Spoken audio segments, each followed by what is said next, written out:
morning, everybody. Our debrief of the band, first enduro of the season, now heading to Bathurst. Ludo, first question came in from Matthew, and his question is, did Richie getting balked by Chaz Mostert affect him enough not to get into the shootout? No, I don't think so, because unfortunately we still had a little issue on the car with the steering at the time. Sunday the car was really good. Friday the car was really good. We didn't change too much on the car, and then Saturday we started the morning with a steering issue reported by Nash.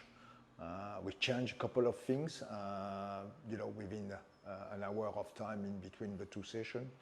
You can't do everything, and then we didn't cure the problem until the end of quali or after quali, where we changed another couple of things, and all of a sudden the problem went away. We don't know what was the problem. So yes, we could have done probably a bit of better lap, but in all fairness, we were on the back foot in the braking because the car was not very nice, and we were not sure, we didn't prep very well for that, qualifying laps. So yeah, it's what it is, unfortunately. You need to be very precise and feeling good on that track to be extracting everything of the braking, and that didn't happen. So it's a shame for us. We're proud to usually deliver cars which are quality, and there we didn't do the best job we could. We did everything we could, but that was not good enough. Ludo, so you've partly answered some of this second question there, but Bevan is asking, was it a systems failure or a genuine mechanical issue that hobbled Richie's car for qualifying? We don't even know what is the issue actually, apart from the fact that we've changed 6 or 7 different elements on the car. It could have been 2 little issues which worked together and making it a bigger issue. Richie is very precise in his driving style, and he requires a very good steering, and we need to deliver that. We didn't, so we've had already a couple of steering go back to the manufacturer to double check if everything is spot on. We are doing our own steering rack bench to test every steering after weekends, but yeah, as I say, it's a part failure somewhere. There's something which has failed, and we just have to highlight which one it is and make sure that we don't carry over these parts. Thanks, Ludo. Michael has asked, how did both cars settle in during the opening laps, and what could have been done differently to manage Nash's puncture and Dave's penalty? Unfortunately, on an enduro race, first lap you're in for an extra stop, basically, which gets you nothing because you're not even using another set of tires, so you're down 45 seconds on the race at the very minimum. That's race over if there is no safety car, and that's what it was. So we're waiting for a safety car to try to catch up the back of a train as early as possible. That's what you want to do, and then you can restart the race basically from P24. We were P26, dead last. We gained whatever number of places because you're too far back, and there's no safety car. You're not going to make 45 seconds in a 102 lap races. That would mean you're half a second quicker than the field. That's not going to happen. So yes, that's one.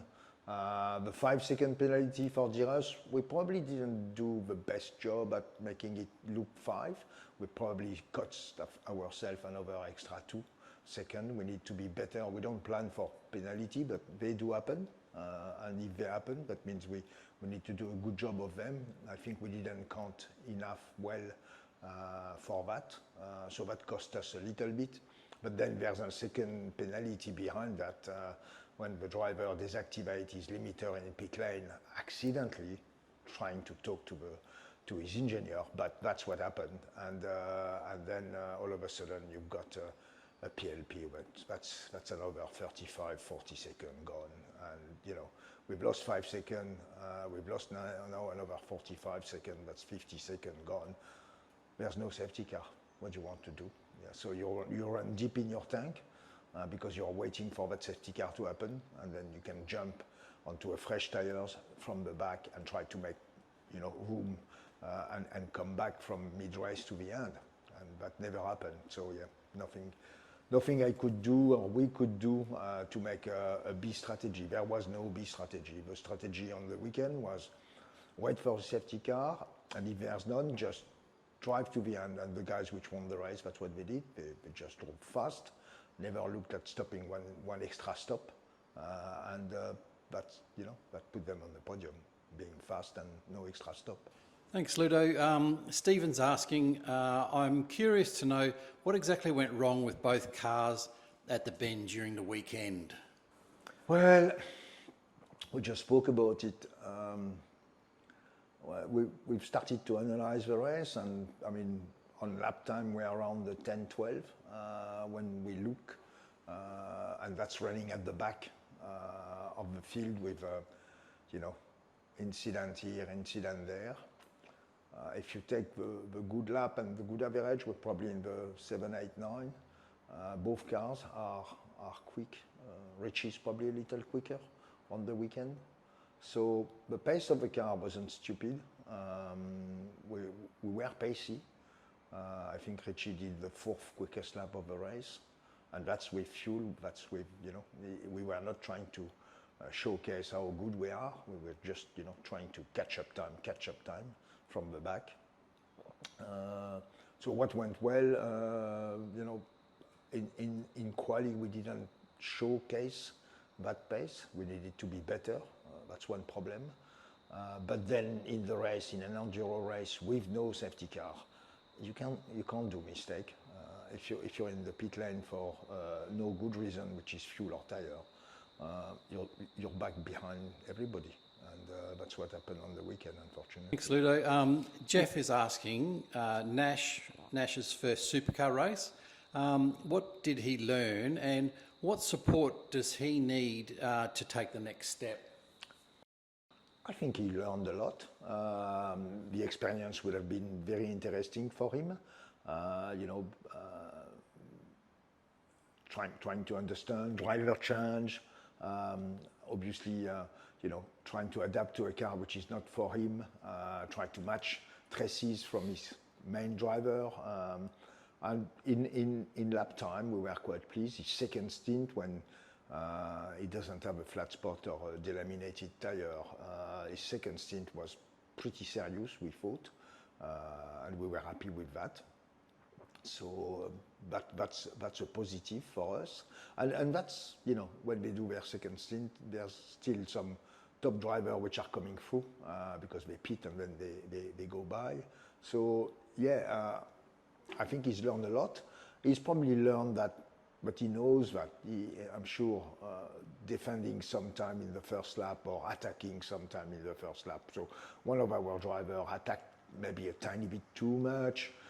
Got penalized by 5 seconds, and the other one defended a little bit too much. That's our call, and got the rear bar under the tire, which then, you know, blew the tire apart a lap later, which is why we had the puncture, and that's the unlucky element, which happened even more at the back.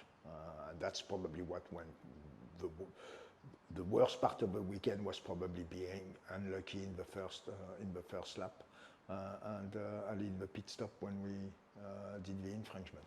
Thanks, sir. Now our last question is from Phil, and he is wanting to know what caused the tyre to delaminate. I just spoke about that. Yeah. So the tyre delaminated. Sorry. We had 2 delaminations somewhere, if you want to say. There's one which is the first lap.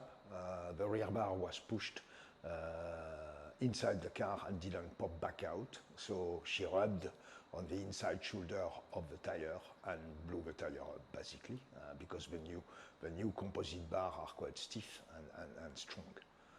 The second one is we had a flat spot earlier in the race, and without realizing. No big comment, but that definitely altered the braking, and slowly by slowly that flat spot started to delaminate the inside shoulder. The tire didn't explode, but we could feel we had an issue, which is why we stopped car 62 Nash a little early in the first stint after the first lap. He's done his first stint 24, 25 laps. And then we stopped and put another set of tires there because we felt it was safer.